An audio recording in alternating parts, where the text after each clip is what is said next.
ನಮಸ್ಕಾರ. ಇವತ್ತು ಇನ್ಸ್ಟೆಂಟ್ ಗೊಜ್ಜು ಅವಲಕ್ಕಿ ಮಾಡುವ ವಿಧಾನವನ್ನು ತೋರಿಸ್ತಾ ಇದ್ದೀನಿ. ಬೇಕಾಗುವ ಸಾಮಾನುಗಳು ಇಲ್ಲಿ ಅರ್ಧ kg ಅವಲಕ್ಕಿನ ಈ ಥರ ರವೆ ಥರ ಹೀಗೆ ತರ್ತರಿಯಾಗಿ ಮಿಕ್ಸಿಲಿ ಮಾಡಿ ಇಟ್ಕೊಳ್ಳಿ. ಮತ್ತು ಕೊಬ್ಬರಿ ತೊಗೊಂಡಿದ್ದೀನಿ.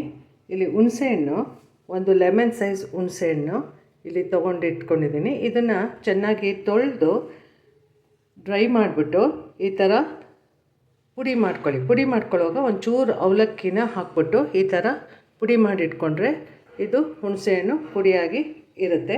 ಕೊಬ್ಬರಿ ಅರ್ಧ ಕಪ್ಪು, ಖಾರದ ಪುಡಿ ನೀವು ಇಲ್ಲಿ ಸಾರಿನ ಖಾರದ ಪುಡಿ ಅಥವಾ ರಸಂ ಪುಡಿ ಯಾವುದಾದ್ರು ತೊಗೋಬೋದು.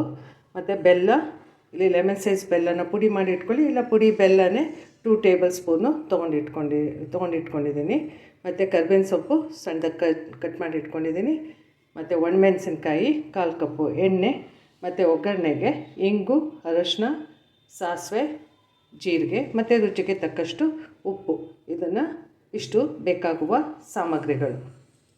ಮತ್ತು ಇಲ್ಲಿ ಮಾಡುವ ವಿಧಾನವೇನೆಂದರೆ, ಈ ಗೊಜ್ಜು ಅವಲಕ್ಕಿ ಇದು ಮಾಡ್ಕೊಂಡಾಗ ಏನು ಅಂದರೆ ಯಾವಾಗ ಬೇಕಾದ್ರೂ ಇದನ್ನು ಉಪಯೋಗಿಸೋ ಥರ ಮಾಡ್ಕೋಬೋದು. ಇಲ್ಲಿಗೆ ನಾನು ಇದು ಇಟ್ಕೊಂಡಿರೋ ಅಂಥ ಖಾರದ ಪುಡಿ ಹಾಕ್ತಾಯಿದ್ದೀನಿ. ಮತ್ತು ಹುಣಸೆಹಣ್ಣು ಇದನ್ನು ಸ್ವಲ್ಪ ಅವಲಕ್ಕಿ ಹಾಕಿ ಪುಡಿ ಮಾಡಿ ಇದಕ್ಕೆ ಇಟ್ಕೊಂಡಿದ್ದೀನಿ. ಮತ್ತು ಇಲ್ಲಿ ರುಚಿಗೆ ತಕ್ಕಷ್ಟು ಉಪ್ಪನ್ನು ಹಾಕ್ಕೊಂಡು ಮತ್ತು ಇಲ್ಲಿ ಬೆಲ್ಲ 2 ಟೇಬಲ್ ಸ್ಪೂನ್ ಬೆಲ್ಲ ಅದನ್ನು ಮಿಕ್ಸ್ ಮಾಡಿದ್ದೀನಿ. ಮತ್ತು ಇಲ್ಲಿ ಕೊಬ್ಬರಿ ಸಣ್ಣದಾಗಿ ತುರಿದು ಸ್ವಲ್ಪ ಹುರ್ಕೊಂಡು ಇದನ್ನು ಕೂಡ ಪುಡಿ ಮಾಡಿ ಈ ಥರ ಮಿಕ್ಸ್ ಮಾಡ್ಕೊಂಬಿಡಿ. ಎಲ್ಲನೂ ಈ ರೀತಿ ಮಿಕ್ಸ್ ಮಾಡ್ಕೊಂಬಿಡಿ. ಒಗ್ಗರಣೆ ಹಾಕಿ ಮಿಕ್ಸ್ ಮಾಡಿ ಇದನ್ನು ಯಾವ ರೀತಿ ಉಪಯೋಗಿಸೋದು ಅಂತ ಹೇಳ್ತೀನಿ. ಒಂದು ಪ್ಯಾನ್ ಇಟ್ಟಿದ್ದೀನಿ, ಈಗ ಕಾದಿದೆ. ಹೇಳಿದ ಹಾಗೆ ಇದು 1/4 ಕಪ್ಪು, ನೀವು ಯಾವುದು ಎಣ್ಣೆ ಉಪಯೋಗಿಸ್ತೀರೋ ಆ ಎಣ್ಣೆನ ಹಾಕ್ಕೊಂಡಿದ್ದೀನಿ.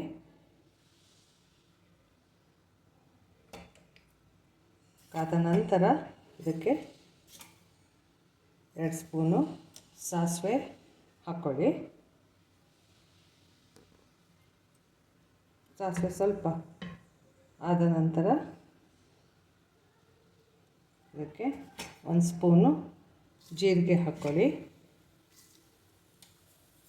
ಮತ್ತು ಇಲ್ಲಿ ಅದಾದ ಮೇಲೆ ಇಲ್ಲಿ ಅರ್ಧ ಕಪ್ಪು ಅಥವಾ 1/4 ಕಪ್ಪು, ನಿಮಗೆ ಯಾವ ರೀತಿ ಬೇಕೋ ಹಾಗೆ ಸ್ವಲ್ಪ ಈ ಕಡಲೆಕಾಯಿ ಬೀಜನ ಹಾಕ್ಕೊಂಡು ಇದನ್ನು ಫ್ರೈ ಮಾಡ್ಕೋಬೇಕು.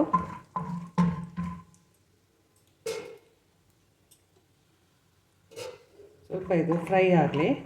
ಇದು ಫ್ರೈ ಮಾಡಿದ್ಮೇಲೆ ಇಲ್ಲಿ ಕರ್ಬೇವಿನ ಸೊಪ್ಪು, ಆವಾಗಲೇ ನಾನು ಕಡಲೆಕಾಯಿ ಬೀಜ ಹೇಳಿರಲಿಲ್ಲ, ಅದನ್ನು ಹಾಕ್ಕೊಳ್ಳಿ. ಮತ್ತು ಇಲ್ಲಿ ಕರ್ಬೇವಿನ ಸೊಪ್ಪು ಮತ್ತು ಒಣಮೆಣಸಿನ್ಕಾಯಿ, ಮತ್ತು ಸ್ವಲ್ಪ ಇಲ್ಲಿ 1 ಸ್ಪೂನೇನೆ ಟರ್ಮರಿಕ್ ಹಾಕ್ಕೊಳ್ಳಿ.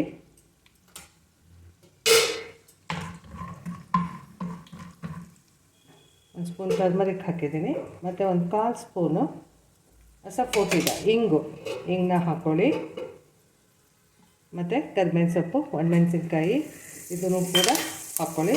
ಸ್ವಲ್ಪ ಇದು ಫ್ರೈ ಆಗಲಿ, ಕಡಲೆಕಾಯಿ ಬೀಜ ಆಗಬೇಕು.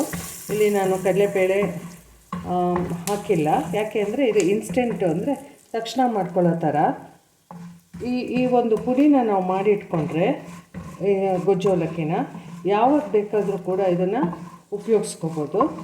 ಇದು 1 ಕಪ್ಪು ಈ ಥರ ಮಿಕ್ಸ್ ಮಾಡಿರೋ ಅವಲಕ್ಕಿಗೆ 3/4 ಕಪ್ಪು ನೀರು ಹಾಕ್ಬಿಟ್ಟು ಅದನ್ನು ಒಂದು 15 ನಿಮಿಷ ಬಿಟ್ಟುಬಿಟ್ರೆ ಅದು ಚೆನ್ನಾಗಿ ಗೊಜ್ಜು ಅವಲಕ್ಕಿ ತುಂಬ ಚೆನ್ನಾಗಾಗುತ್ತೆ.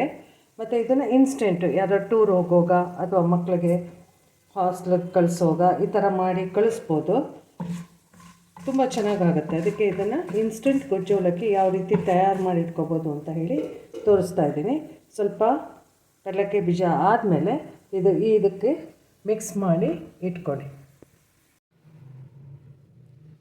ಕಟ್ಟಿ ಆದಮೇಲೆ ಇದಕ್ಕೆ ಹಾಕಿದ್ದೀನಿ ನೋಡಿ, ಈ ರೀತಿ ಚೆನ್ನಾಗಿ ಕೈಯಲ್ಲೇ ಮಿಕ್ಸ್ ಮಾಡಿ ಇಟ್ಬಿಡಿ. ಸೊ ಇನ್ಸ್ಟೆಂಟ್ ಗೊಜ್ಜು ಅವಲಕ್ಕಿ ಈ ರೀತಿ ಮಾಡಿ ಇಟ್ಕೋಬೋದು, ಭಾಳ ರುಚಿಯಾಗಿರುತ್ತೆ. ಕೈಯಲ್ಲೇ ಚೆನ್ನಾಗಿ ಕಲಿಸ್ಬಿಡಿ.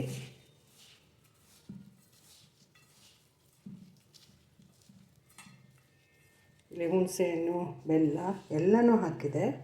ಸೊ ಹಾಗಾಗಿ ಇನ್ಸ್ಟೆಂಟ್ಗಾಗಿ ಇದು ಚೆನ್ನಾಗಿ ಬರುತ್ತೆ. ಮತ್ತು ಈಗ ರುಚಿಕರವಾದ ನೀವು ಗೊಜ್ಜು ಅವಲಕ್ಕಿನ ಬೇಕಾದ ಟೈಮಲ್ಲಿ ನೀವು ಇದನ್ನು ತಯಾರಿಸ್ಬೋದು.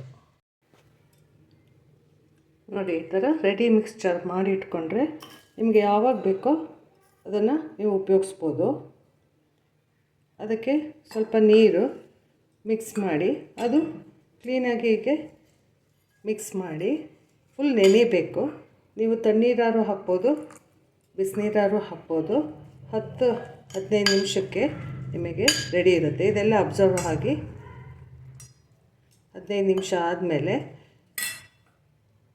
ನಿಮಗೆ ಗೊಜ್ಜು ಅವಲಕ್ಕಿ ರೆಡಿಯಾಗಿರುತ್ತೆ. ಈ ಥರ ನಿಮಗೆ ಬೇಕಾದಾಗ ಇದನ್ನು ಮಾಡಿ ತೊಗೋಬೋದು. ಇನ್ಸ್ಟೆಂಟ್ ಗೊಜ್ಜು ಅವಲಕ್ಕಿ ಪುಡಿ ಇದು ಮಾಡಾದಮೇಲೆ ಹರಳಿರುತ್ತೆ.